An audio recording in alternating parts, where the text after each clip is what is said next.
Уроки закончились?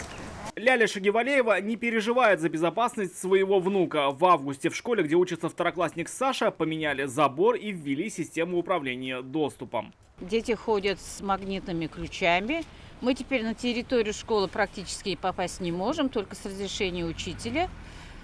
И дети ходят, обходят. Но, правда, далековато получается обходить. Вот ждем, когда турникеты нам откроют. Здесь будет поближе уже. 6-я гимназия относится к первой категории защиты от опасности. Согласно постановлению федерального правительства, она должна быть оснащена всеми средствами защиты: тревожной кнопкой, камерами, контрольно-пропускным пунктом и лежачим полицейским. Контроль существует, осуществляется, и намного меньше стало, конечно, вот такого передвижения хаотичного и несанкционированного, будем так говорить. КПП, который оставался недостающим звеном в защите гимназии, здесь начали строить летом. Сдать планируют уже через неделю.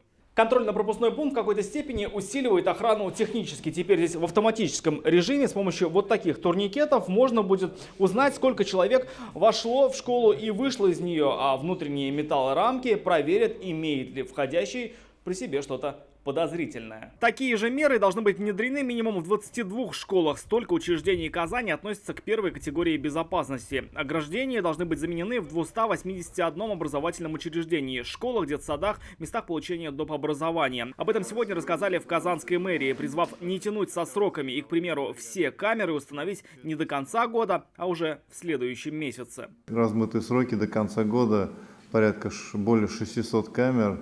Дмитрий Александрович, я прошу тоже вас обратить внимание, давайте ноябрем это все закончим.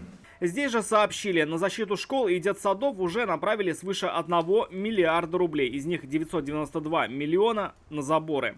Ограждение вокруг школ и детских садов — это не просто какая-то прихоть, это реальное нормативное требование, которое мы обязаны выполнять. Поэтому все, чужих людей на территории школы или детского сада быть не должно. Это табу.